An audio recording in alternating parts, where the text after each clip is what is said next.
My beautiful people, my beautiful people, my beautiful people. Welcome back to another lovely episode of the Logical Emotions Podcast / Reactions. It's your dog, your brother, man, your favorite African American, Melly, baby. Hey, man, we're gonna look at the homie JXMYHIGHROLLER, man. This is a requested video that I didn't even know about. I forgot my post notifications aren't on for him, but when you break the rules and get away with it, man. And it shows this video of this travel call for a game-winning shot that I remember seeing, and I said, damn, that's crazy they didn't count that. So let's get right into it, man. Roll to 10K subs, the new milestone. Those that are new, welcome. Man, love and appreciate y'all, man, for getting me to this position in 3 months. Love y'all so much, man. Like, comment, subscribe, join the family, man. Follow me on Instagram at MELLVB. Follow me on Twitch. We need 2 more to be at 50 so I can start streaming again at Melly3RD. Let's get into the video, y'all. Love you.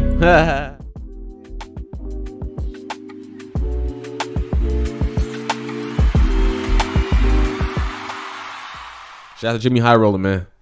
Legend. I remember this.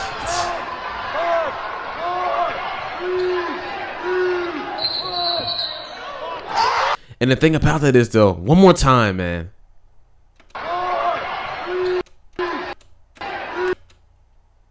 He brings it up, and then the pull up. It's like, damn.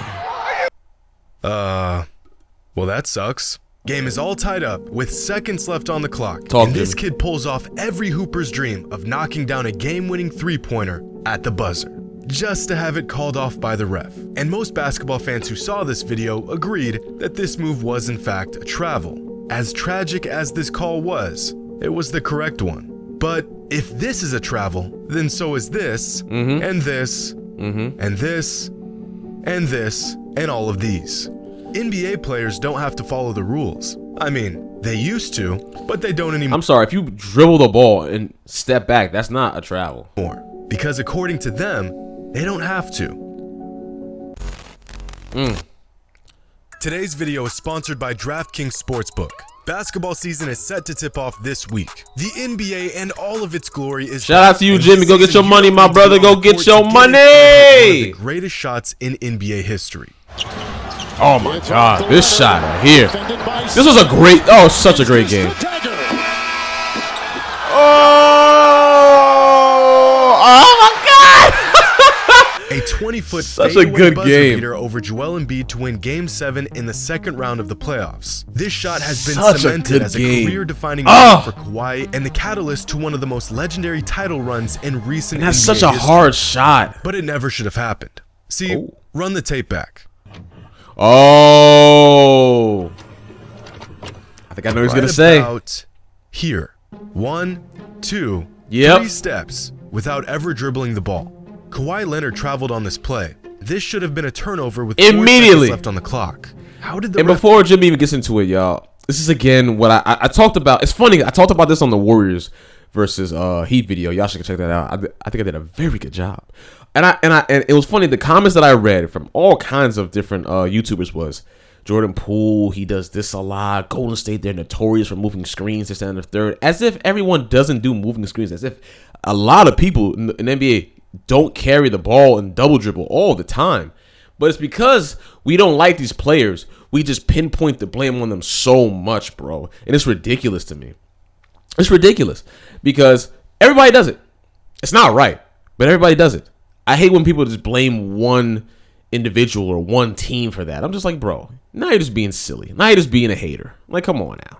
Refs missed this call. This is Jason Phillips, 21-year vet as an NBA official. He's reffed over 1,100 games. And Jimmy is a phenomenal storyteller too, by the way. Not seen Kawhi take an extra step, right?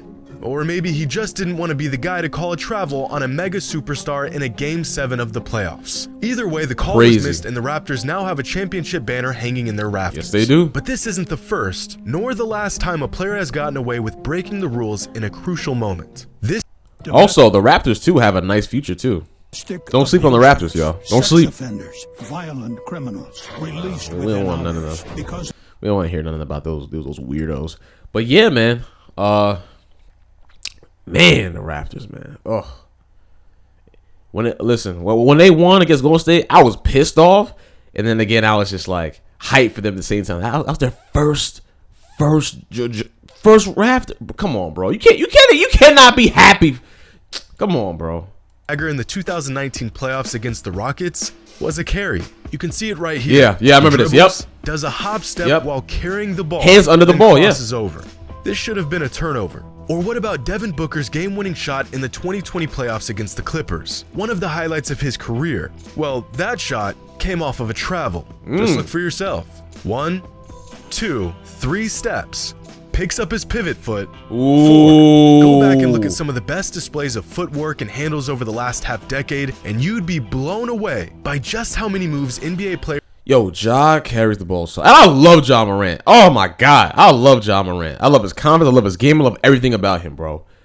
But that brother be carrying the ball. The fact that Poole gets mad hate for carrying the ball and Ja doesn't is ridiculous to me. I was like, whoa, y'all gotta get that right, bro. Get out crazy. I love both of them, man. But everybody does it, bro. Everybody does it. So I don't understand why people, especially kids or just man children, you know, just act like that one player just does it, or like people say, oh, Harden flops. Everybody flops. Everybody flops, bro. Like, you know what I'm saying? Back in the day, Manu Ginobili was flopping too. Did you forget about that? Tony Parker, Paul Pierce. You forgot about those, did y'all? It's crazy. Like I said, it's crazy. But I understand there's a certain extent to how it's more now. I get all that. But still, it happened back in the day, too. I understand it didn't happen to that extent as it is today, because today is crazy. But the refs are allowing this to happen, bro. The refs are allowing these calls. Understand, if somebody carries the ball, 9 times out of 10, they're going to cross the crap out of you. If someone's double dribbling, they're going to cross the crap out of you. If they're traveling, they're going to get the bucket on you. Because they're doing an extra something to get that bucket that they shouldn't be able to do. You get what I'm saying? So it's putting the defender at a heavily disadvantage. Heavy disadvantage. On a consistent basis that involve traveling and carrying. Like, bro, it's shocking. You put that hand under the ball, you're going to, of course, think that you're going to shoot it. Of course. This is all part of the game. A few months ago, a fan shared a clip of Ja Morant conjuring up one of the most egregious travel and carry jobs you'll ever see. He does it all the time, bro. Hold back, saying, and hold on. He does it all the time. But the thing is, I'm not complaining about it the way y'all do.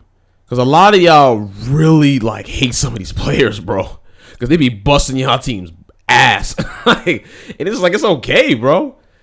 You can't blame the player for the ref allowing it to happen. You can't hate the player, hate the game, bro. Literally. Morant carries the ball on pretty much every possession. He does on a lot. He does. Right below this post, Donovan Mitchell chimed in with 4 simple words. We all do it. And Mitchell is right. Thank you, Spider. Thank you. Every single perimeter player in the NBA travels or carries a lot. Not in some inconsequential way. Not every once in a while. It happens all the time. Every game. Especially in ISO possessions where you'll see players bend and... Ew! Oh my God! Did you see how hard he can? Oh my God! Every game. Especially in ISO... Good move right there. But here? Where you'll... Bro! Oh, he about to serve him some creme brulee. Jesus Christ. See players bend and break the rules. This is why I say the refs have the most power, bro. And it makes me so angry. Travels and carries are not to be confused with the zero step or gather step that has ran rampant over the last half decade. Popularized by James Harden, if a player times their gather step well enough, they can get away with an extra step on their way to a shot. Like this play right here, where Terry Rozier gathers the ball at the exact moment that he takes his gather step, which allows him to take 2 steps without getting called for a travel. See, now that in college, that'd be a travel. And that's what I'm used to doing. Not that move right there. I'm used to doing the one where the gather step obviously is not included. Because it feels weird. It feels so weird doing that. I promise y'all. If y'all ever played college and you try to do the gather step, it feels weird. It feels weird doing 3 steps. It seriously does. It feels unnatural because you've been doing it for so long. The obvious way. And when you do that with the ghost and everything, bro, it just feels so odd. Also, too, for those with the step backs and everything, and the James Harden step back, as y'all call it, y'all gotta understand, bro, that is in the rule book. You have to. It's a certain way you have to do it. It's hard for me to explain because I've been doing it for a long time. Because I worked on my coach made me work on my footwork so much. Footwork and core were the 2 things my coach said to me that once you get that and become a master of your body of doing that, you become a phenomenal basketball player.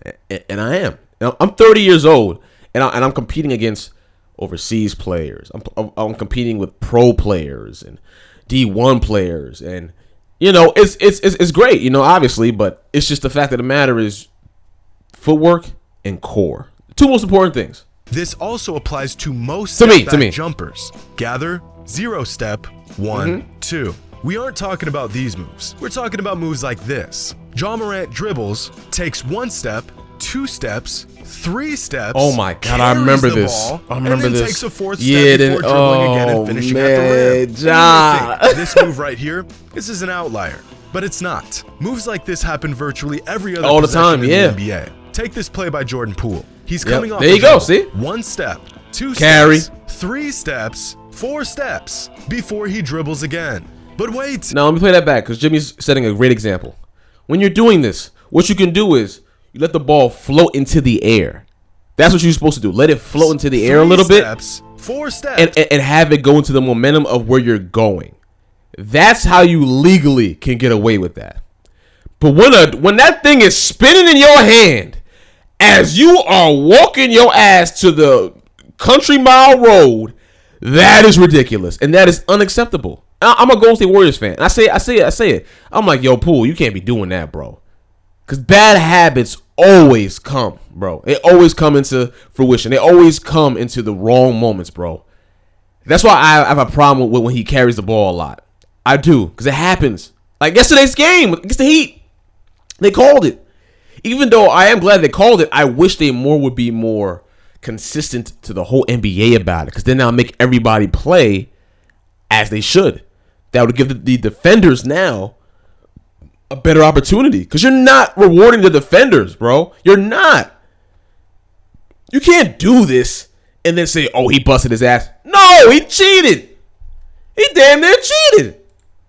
Before he dribbles again. But wait. This is a great move, though, but it's not legal. Clarkson on the in and out. Dribbles, takes and then he traveled when he got it. Look at this. 3 steps. Travel. 4 steps. Come. That's I remember 2 this. Violations in the same combo to create space from him. And then yo, shout out to Jordan Clarkson, bro. Oh, I love Clarkson, bro. Cool ass, man. I love Clarkson, bro. I love Jordan Clarkson, bro. The fact you got crossed and still was like, damn, I got crossed. Man, I love Jordan Clarkson, bro. Shout out to you, brother. I love Jordan Clarkson. This is an epidemic. But if everyone does it, then why should it matter? The game has changed. Clearly the refs don't care, so why should we? Right. Well, take this play. Oh. Sweeping is the Damn, my worst. damn thing. There's got to be a better way. So I gave Swiffer a shot. Hey, speaking of Swiffer, did y'all clean your room? Clean your room. It's very important. When you live with moderate to severe Crohn's disease or ulcerative colitis, your day Yeah, shout out to those, man. Yeah, by my Kemba bad. Walker. Yeah. Oh my God, cardiac Kemba. Oh. Walker's got Sadiq Bey on an island, so he hits him with a quick pullback to create space. This is fine. Walker's got separation and an open shot. But no, he takes 1, 2, 3, 4 steps while carrying the ball, forcing Sadiq to close out, and then he blows by him. As a defender, if you see the offense take 2, even 3 steps backwards, you know they have to commit to a shot. I want to break that down for y'all. See how Kemba did this, right? The offense take 2, even 3. Once that foot lays down, you got to take a dribble. What you're supposed to do is, as you go up, you're supposed to hop and then do a step back.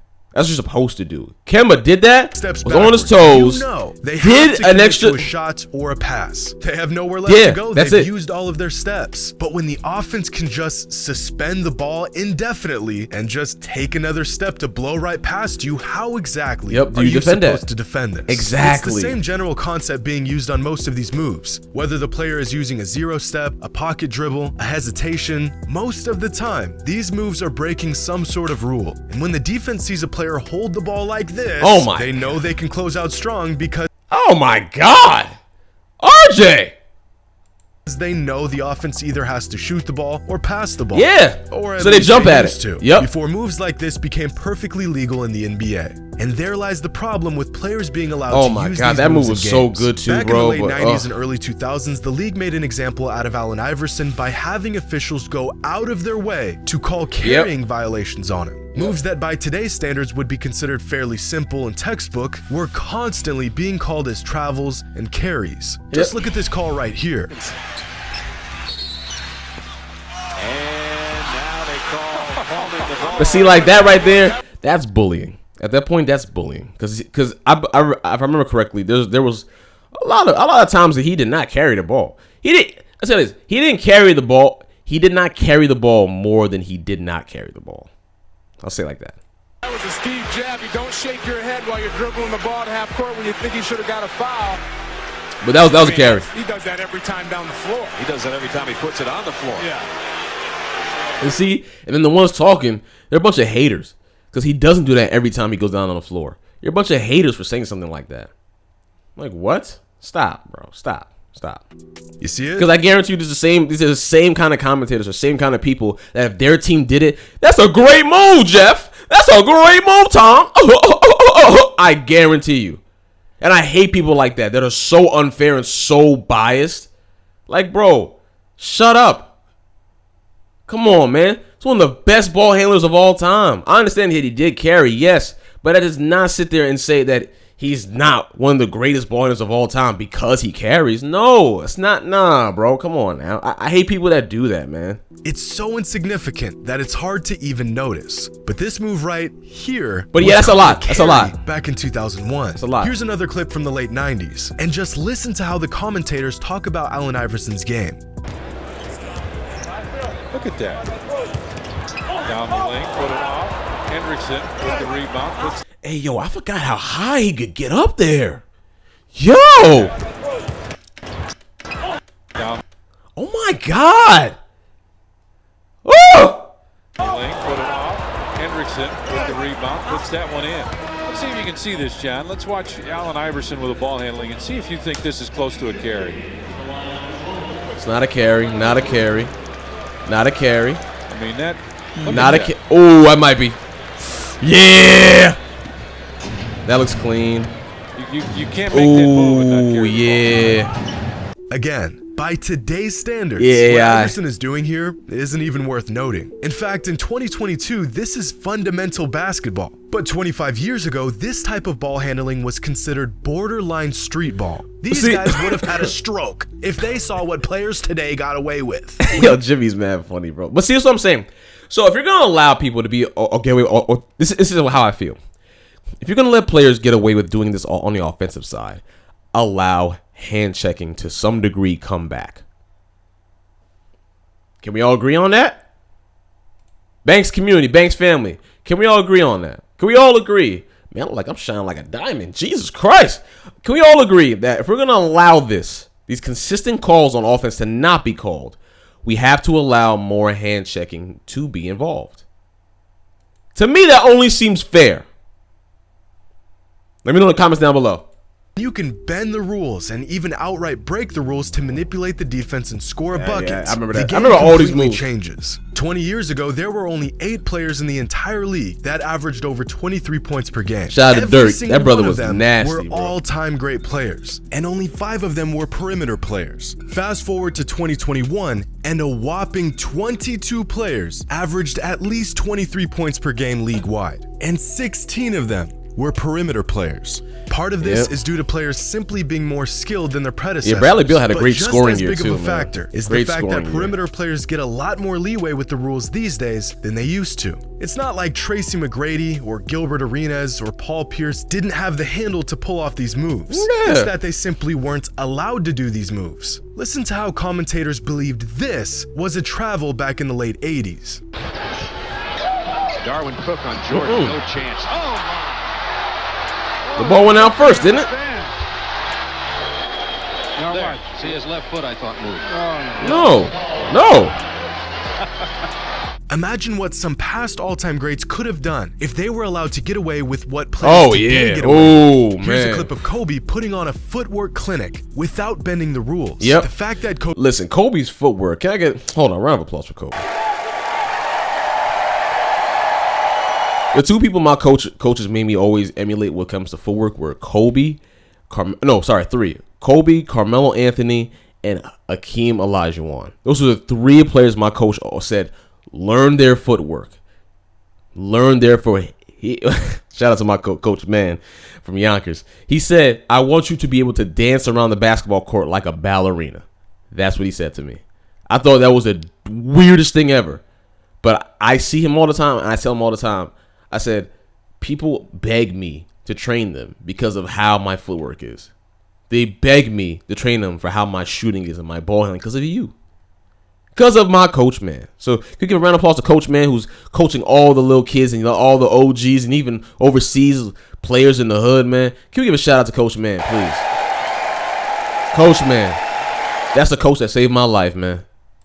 Kobe was so effective and so creative within the confines of strict rules makes it all the more impressive. The same could be said about Tim Hardaway, who patented his killer crossover in the 90s. Dude had defenders absolutely lost from a simple but effective crossover. Imagine what players like Hardaway, Marbury, Steve Francis, and Chauncey they were able to take an extra step or two and hold the ball for a split second longer to break down the defense. A lot of these former players are justified in saying that the rules have been loosened so drastically over the last decade that they would have been even more dominant in today's game.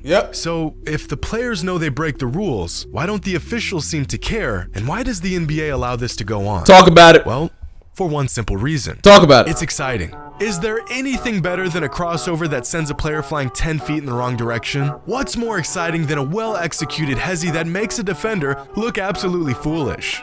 Looser rules means more action. More action means more points. More points means more superstars. More superstars mean more money! Season the NBA clamped down on some It's so obvious, bro. But a lot of y'all haven't really experienced life long enough to understand that. But it's kind of common sense if you understand how business works. The flashy something is, the more it'll sell. Clearly, you know. And for example, diamonds. I don't wear diamonds. All I wear is gold. But diamonds, the way that the rappers and individuals today, in today's day and age, that they flaunt it, it's like the most wanted thing in the world. But if you're not buying the high-end diamonds, you're basically buying something that's value is decreasing. Gold's value doesn't decrease. Like gold's value is very. I mean, I believe it does. I'm sorry, I believe it does. Just take it with a grain of salt here. But gold's value is very good. I'll say like that, just to kind of be in the middle. Diamonds, if you're not buying the expensive kind of diamonds, the value is going to drop. It's just the way it is. Rules that, for once, would favor the defense and punish bad offense. One of those rules was to crack down on intentionally baiting foul calls while shooting. And instantaneously, players across the league saw a massive dip in their offensive production. Some fans enjoyed this change, but a lot of players didn't. And so the NBA loosened the rule again and scoring shot right back up.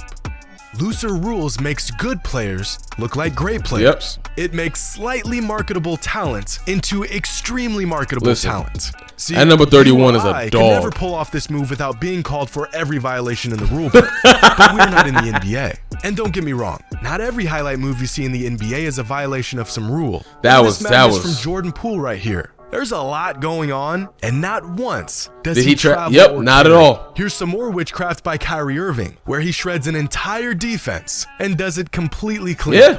It can be done. But the thing is here. It isn't. But I was going to say it. Most fans in the league as a whole are more than willing to turn a blind eye to it. But also this too. Like I said before, they carry... Like all these calls, bro, y'all see it one time and think they do it all the time. And they'll do it like 3 or 4 times a game. You understand how long a game is, right? You do understand that's not a lot, right? But a lot of y'all get so frustrated, and it's so weird to me because it's just like, bro. No, I understand your frustration because the refs should be on it. They should. Because if you're going to do that and allow them to do so, you have to reward the defense. I don't understand how you can allow the offense to do certain plays and certain things of this nature, while in the same breath, the defense has to just kind of just deal with it. You know what I'm saying? I'm not a fan of that, me personally, and I think they should have kept the ruling the way it was, because great players always will find a way. And the defense does deserve to be rewarded, bro. I believe truly that they should, but I also believe that the offense should be equally as rewarded as well too. So they got to figure out a better way, me personally, because you be able to carry the ball the way that they do now, bro, and get away with it while the defense can just sit there and die. I don't like it. I don't like it, man. I really don't. Because what Allen Iverson proved 25 years ago still remains true to this day. And a foul will go on Judd Bushler. Lou Canellis is sitting by. What do you got, Lou? I wanted to add something on Iverson's move. They have called it a number of times here in the league, and that's why the guy's averaging almost 5 turnovers a game, Tom. But also take into account this. That is his signature move, and if he is going to be truly one of the up-and-coming stars that's going to represent the league, they're going to let him get away with it more times than not. Yeah. You're exactly right. I think that dribble there is a carry every single time he goes to the basket. But, like I said, it's his signature move, and they're going to let him get away with it. And like I said, if you're going to allow these players to do this either from NBA to college to high school, and I think they should allow college, high school to also get away with it. I truly do believe that they should allow them to do so. You got to allow more hand checking. You have to, bro. That's only fair. It's only fair. It's only fair, bro. Great video by Cousin Jimmy, man. Great video, my brother. Get these hands, Jimmy. Get these hands, baby. Look at that light. Phenomenal video. From Cuzzo Jimmy, baby. From Cuzzo Jimmy. Phenomenal video, man. What do you guys think, man? Do you think I'm right, man? Do you think if we're going to allow them to do plays like this, that we should allow the defense to, in the same breath, be able to hand check? Because it's not fair, bro. It's really not fair. And I remember reading comments about it before, stating, or just reading from people saying that, oh, this player does it all the time, that player does it all the time. Hey, Goofy, everyone does it in the A. Everyone, bro. Even I'll tell you like this. Yo, I had a game a couple weeks ago, right? We were down by 4. I hit 4 threes back to back, right? No, sorry. It was 3 times, back to back 3 times. I hit one earlier, but whatever. And I did a move that was a travel. It was. I knew it was. But the thing is, I knew where the ref was. I knew he wouldn't see it. So I did it in a way he couldn't see it. That's understanding just your surroundings as well, too, bro. I know you want refs to be perfect, but human error is not human judgment is never going to be perfect, y'all.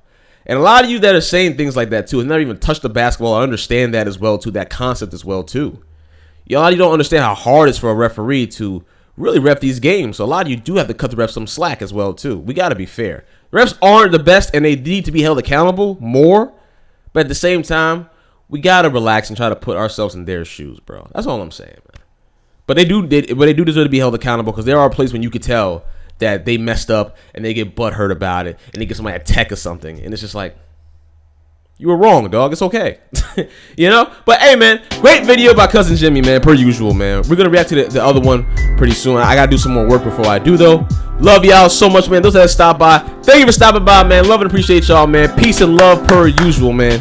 Roll to 10K subs is the goal. It's the milestone. Once we pass that, I know for a fact we're going to be on this platform for a long time, y'all. Love y'all so much, man. Peace and love to you forever, man. Have a great Wednesday, man. It's your boy Melly. I'm signing out. And per usual, peace, love, and keep that drip immaculate at all times, baby. Stay easy, breezy, beautiful, sexy, amazing, awesome, elegant, inspirational, sexy, healthy. But most importantly, drink water, my brothers and sisters. Road to 10K subs again is a new milestone. Follow me at Instagram at MELLVB. Follow me on Twitch at MELLY the third 3RD. We had 48 subs. We just need 2 more to get some commercials on there, start getting paid on there too. And I promise I'll go right back to streaming, y'all. And it'll be fun as hell. It was fun as hell before, but I wasn't really gaining anything before, you know, when I was having fun. people weren't really listening. People weren't really there. But now y'all are here, man. So I want to entertain the hell out of all y'all. Talk to y'all, learn more about y'all dreams, y'all hopes, y'all dislikes. Let's have a great conversations, everything, man. Love y'all, man. Y'all are part of the Banks family. Love y'all, man. Subscribe, like, comment, put on post notifications, please. Love y'all, man. Peace and love. Bow. Have a great Wednesday, y'all. Peace. Mwah. Ha.